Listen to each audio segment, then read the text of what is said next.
everybody, and welcome to our next installment of the New Normal in Government Contracting. I'm Courtney Fairchild, President and CEO of Global Services, and today I have the pleasure of being joined again by Ms. Marsha Lindquist, the owner of Granite Leadership Strategies. Hi, Marsha. Hey, Courtney, great to be here. Thanks for being with us. So Granite Leadership Strategies is a leader in government contract strategy and pricing. They have facilitated their clients' wins through effective government pricing strategies and resulting in over $30 billion in awarded government contracts. Wow, that's impressive.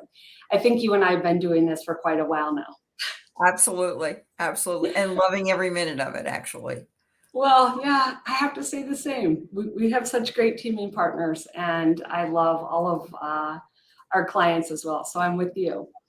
You recently, so what we're here to talk about today, you recently put out a new book. I see it behind you, Secrets of Strategic Pricing for Government Contractors, right? Absolutely. So one of the things that you really try to talk about in the book is what strategic pricing is. So let's just start with the basic of what is, rather than price to win, what is strategic pricing? So strategic pricing is really internally focused in terms of what are the decisions that you need to make, what are the actions you need to consider, what do we need to put in front of executive management in order to make the right choices that need to be made for that particular opportunity. It is not externally focused as price to win is. It's focused on what do we as a company need to do. That may mean anything from what do we need to do within our company?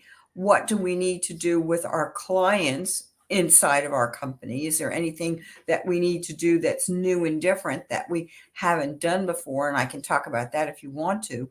And do we need to do anything about our teammates? Do we need to reshape our team? What are the various pricing considerations? And in my book, I talk about a lot of those. People think that it's just indirect rates and profit, and I talk about over 27 of them in the book. 27? 27 things. What are the 27 tools that we have at our disposal to talk about to get ready to price? So there's a lot that we can consider as an executive team, and we need time to do it.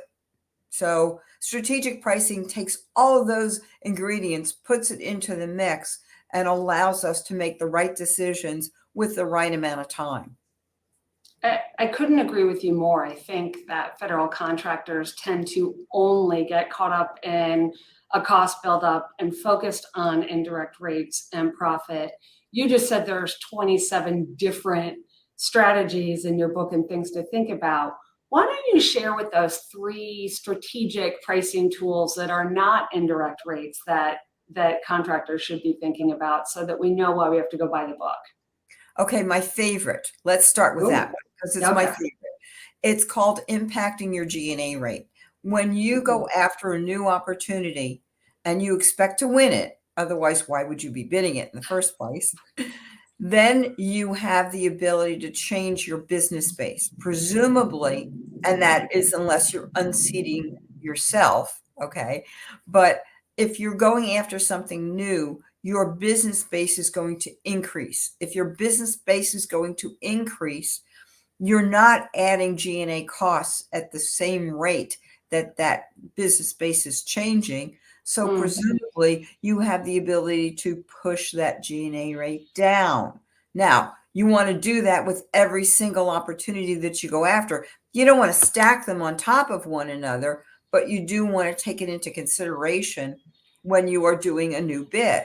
Now, presumably also if you've won one, it's going to be changing your G&A base, your business base. So you go after the next one and you've won 3, let's call it that for excitement purposes. And now you're going to layer the 4th one on top of it. You should be able to change your G&A rate. That's my favorite one, Courtney. Okay? I like it. I think people think those are much more stagnant than they truly are. No, they're not. They're very dynamic. and the dynamic nature of your business space allows you to take that into consideration, at least with your G&A. Okay. Now, one of the other things that I like, because you want me to talk to you about 3 of them, and I've got a lot that are swimming around in my head, right? Another one that you might want to do is you may want to choose to add a new indirect rate. Yes, it's indirect rates, but not necessarily the ones that you currently have or that you're currently using. Maybe you're going to do something new and different. I was talking with a client yesterday, and they were talking about remote employees. Well, they said they didn't want to do a government site rate, but that remote location is like a government site rate. It's not quite a contractor site rate. So we're going to add a remote location overhead rate, which is similar to a government site rate. In doing that, we're going to be able to push the prices that we're going to offer down, because our competition, we know, doesn't have that ability, because they're all bidding the current employees. So that's filled with all kinds of big overhead. So that's another one that we like a lot. A third one that I particularly like is using uncompensated overtime in calculating your loaded direct labor rates when you're going after a bid. It's particularly helpful when you are bidding a cost plus contract. I get so excited about it. I need to slow down. When you're bidding, I love that you get so excited about pricing conversations. That's why you're here. So let me say this. It's particularly helpful when you're going after a cost plus bid.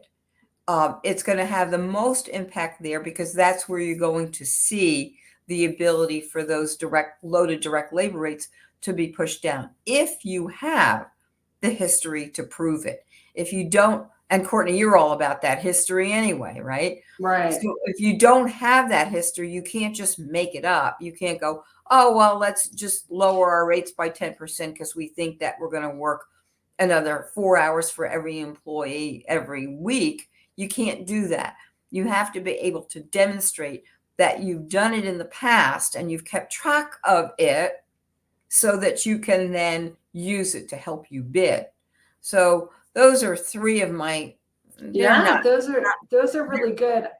I love the second one because it goes to a little bit about the new normal in government contracting that we're talking about, which is things change. The way that we're doing business changes, and it changes the cost of how we're doing business, which drives the rates that we're putting into a proposal. And if we don't keep track of those and we're not aware of, for instance, what a remote site location rate, which is probably somewhere in the middle, if not closer to the other, I think it's such a valid point. And I'm not sure that everyone's stopping to take those. For so long, we followed DCAA buildups, and we just haven't taken into consideration what's going into those bids. I love that. So thanks for sharing those. Absolutely. Tell me a little bit about, as government contractors, we were talking about this earlier in a meeting today. How do we create consistency with our strategic pricing? How do I make sure that I am doing the same types of things across the board? Well, the most important thing that you can do is to have your own company process for that. Something that means that for every bid that you do, here are the steps we're going to take to execute getting from where we are right now to submitting a good bid and winning it. Now, what does that mean? That means that you know everything that you're going to do. You know your timing. You know what you need to do to be able to respond, and you follow those steps consistently. In my book, I do devote an entire chapter 2, to strategic pricing process. Now, in there, I'm literally taking you through the pre-RFP stage or the capture stage, and I'm taking you through the RFP stage, and I'm taking you through the post-RFP stage. There are steps that you can take that are the same every single time. They don't change. That's how you get consistency. You make sure that your leadership, thank you very much, little angel on my shoulders reminding me that it has to come from the leadership. The leadership has to buy into it. The leadership has to be able to say, This is the process we're going to follow each and every time. Now, let me say this. You're also going to take those 27 tools that you get in my book, and you're going to take those into consideration every single time. Now, what does that mean? Whoa, yeah, exactly. What does that mean? Doesn't mean that you're going to use all 27 of them, but as part of your process, you are going to consider, should we be looking at that or should we not? Is that something we want to incorporate into our process every single time? It is a whoa. You're right. It's a whoa.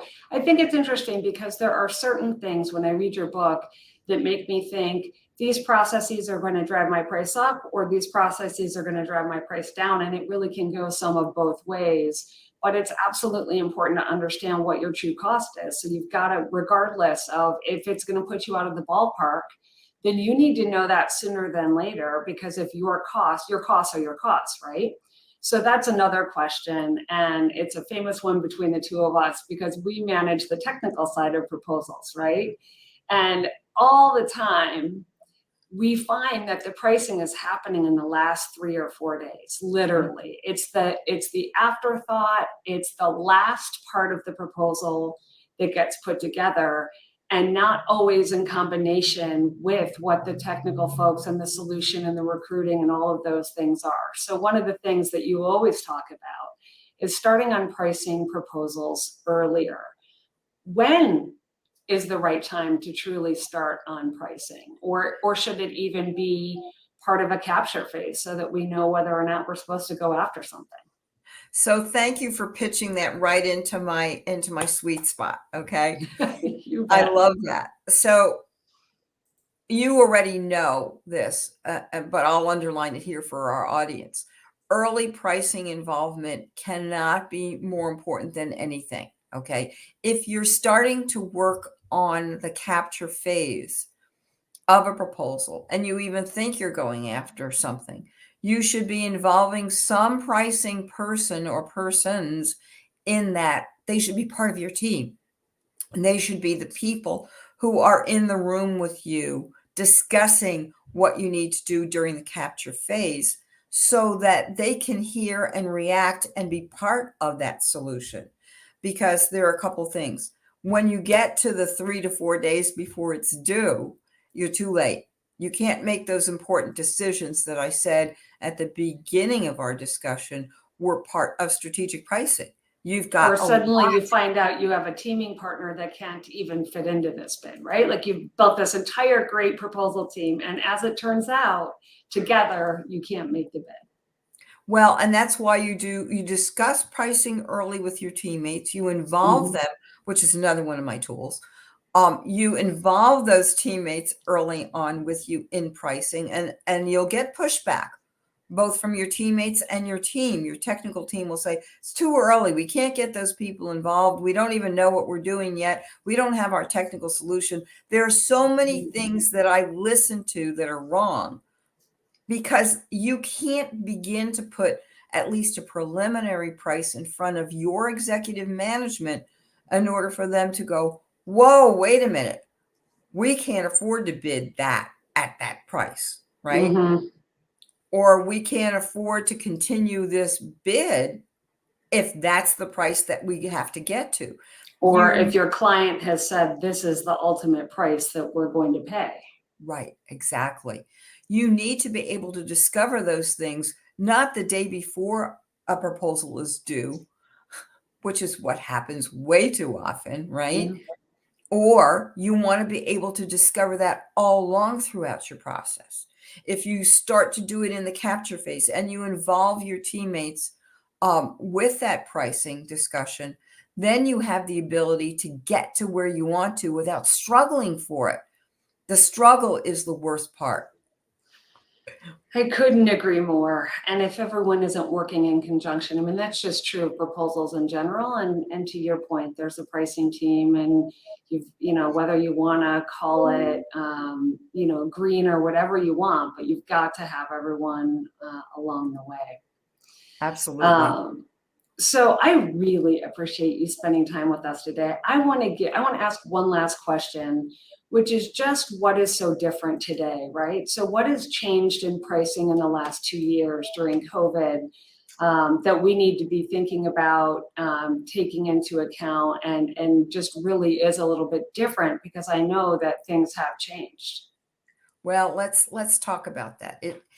And in the discussions I have both with clients and with other people who are, contractors in general, a lot's changed. First of all, we've got more contractors going after probably at least the same number of opportunities, if not more. Okay. So the competition is stiffer.